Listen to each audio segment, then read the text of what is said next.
is, folks. Slop the hog and have a jog. It's time for Event or Else, the podcast where I go through most every major Marvel and DC event, one issue at a time, so you don't have to. I'm your host, my name is Steven, and we're back once again to talk about Marvel Superheroes Secret Wars. This week we're looking at issue number 3, and it's entitled Tempest Without, Crisis Within.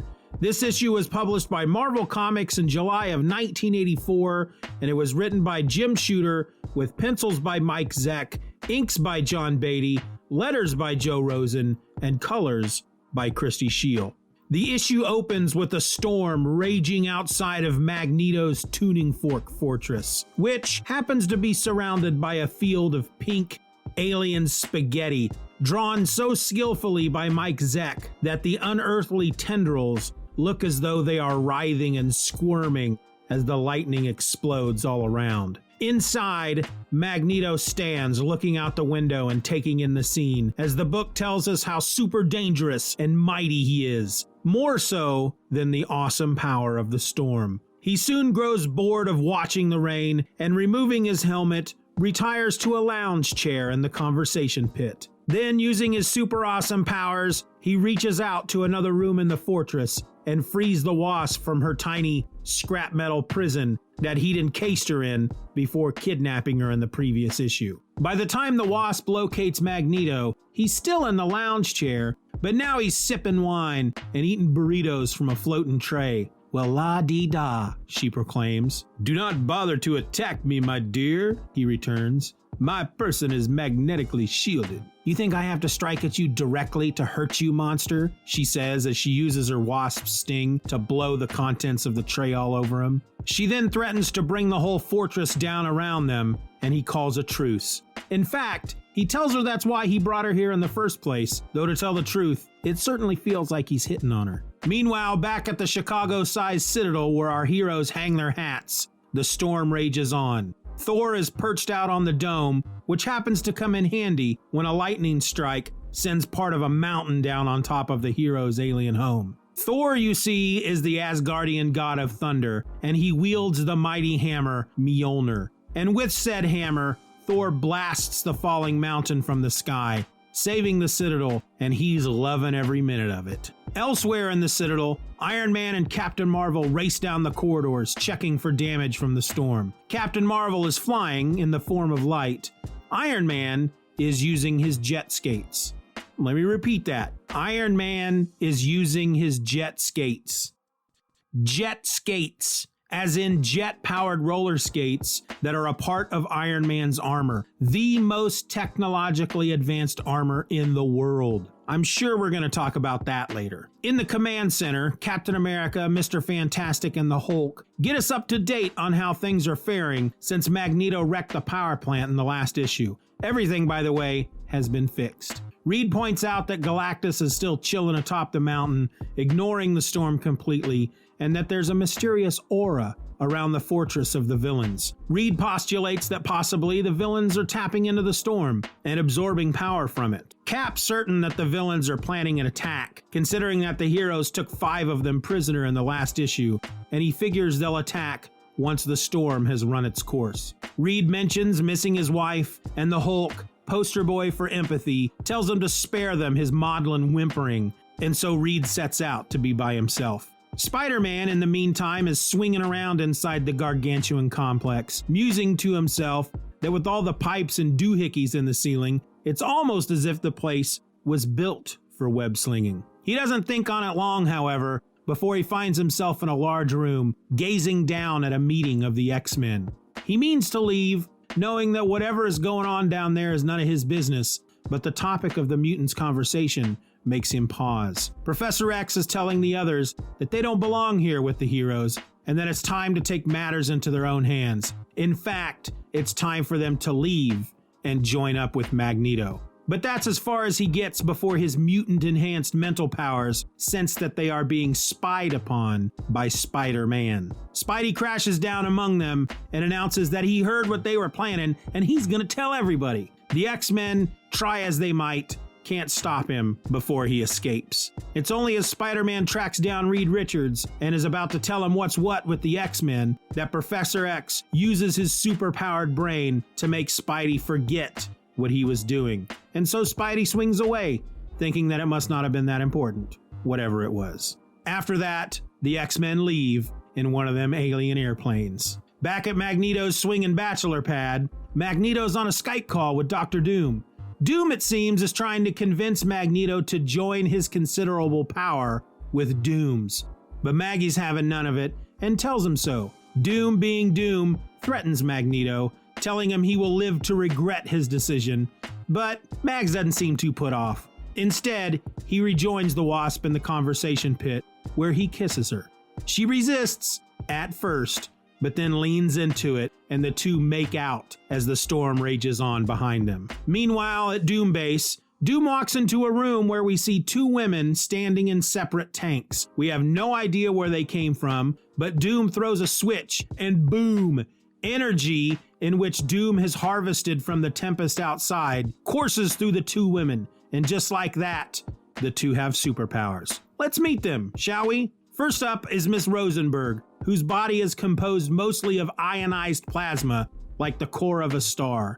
And while she can revert back to human form, in her plasma form, she can radiate thermal energy from her skin at will and shoot fire from her hands that is as hot as a volcano. Thus, she chooses the name Volcana. Next is Skeeter Mcferron. Once a skinny little lady, she's now 1.5 feet taller and super strong. She goes by the name of Titania. Doom introduces the two new recruits to the team, and Titania immediately challenges the Absorbing Man to a fight in an effort to prove herself. He declines, telling her to save it for the heroes, and she storms off. Volcana, in the meantime, connects with the Molecule Man, seeing at once how sensitive he is. They go off to talk, and he tells her that while his therapist wouldn't approve of him taking up sides with Dr. Doom, he can't help but believe in Doom and will help Doom win the war no matter what, even if it means ripping the whole planet apart. Back at Hero Base, Thor takes a break from playing in the rain to take a stroll through the prison hall, pausing at the healing capsule where they're keeping the Enchantress. He releases her because he needs to talk, and as the Enchantress is the only other Asgardian on Battleworld, he feels that she's the only one there who can really get him. And so she creates a magical gateway to another world, and the two are off. Sometime later, the storm is over and the sun rises as the Hulk, still in the command center, is growing increasingly frustrated over what we discover are his failing mental faculties. He's supposed to have the brain of Bruce Banner, but he's finding that he just isn't as smart as he once was, and when he tries to search his mind for answers or ideas, all he gets in return are headaches. Captain America, sleeping on a slab of metal behind him, suddenly wakes, and seeing that it's dawn and that the storm has broken, berates the Hulk for not waking him, knowing that the villains could attack at any time. The Hulk bounds away to sound the alarm, but it's too late. The villains have arrived. While the Human Torch and Reed Richards have breakfast with the Thing, who's still in his human Ben Grimm form, Titania attacks, knocking their giant metal slab door in on him, taking Ben and Reed out and breaking the Torch's arm, as well as a couple of ribs. Knowing that it's best to live and fight another day, Johnny cuts through the floor and drops himself and the others into a lower level to escape. She-Hulk is caught by surprise and taken out by Volcana, and Dr. Octopus sneaks up behind Captain Marvel, who's just finished dressing after a nice hot soak. He clunks her on the head and is then chased off by Hawkeye before he can go in for the killing blow. Iron Man and Spider-Man are taken out by Ultron, and Doom uses the Molecule Man to force Captain America and the Hulk into retreat. Moments later, the villains who were captured in the previous issue are freed, though the Wrecker admits that they were unable to locate the Enchantress. The Molecule Man's happy because they've accomplished their mission with no casualties, but Doom is disappointed. We also have fewer kills than I'd hoped, but no matter. We have accomplished much here today, and to finish it, we shall level this place so that no stone remains on stone.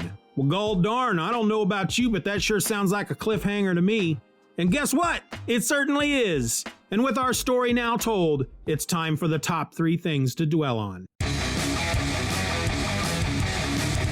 The top 3 things to dwell on are 3 moments in the book that I feel need to be given just a bit more thought. They might be funny moments, they might be stupid moments, they could even be moments of serious drama that make me feel a little something in my heart. Regardless, they're moments that I think are worth the time to revisit. Thing to dwell on number 3, Iron Man's jet skates. So yeah, as I mentioned, as Iron Man and Captain Marvel are racing through their fortress looking for signs of damage from the storm, Captain Marvel is flying. Iron Man, however, is using his jet-powered roller skates, which, to be honest, is more than a little ridiculous, and I felt that a bit of research was called for. Tony Stark originally created the jet-powered roller skates for the military back in Tales of Suspense number 40 from April of 1963. They had many advantages for the military at the time. With the skates, an entire division of troops could race down a highway at 60 miles an hour, negating the need for trucks.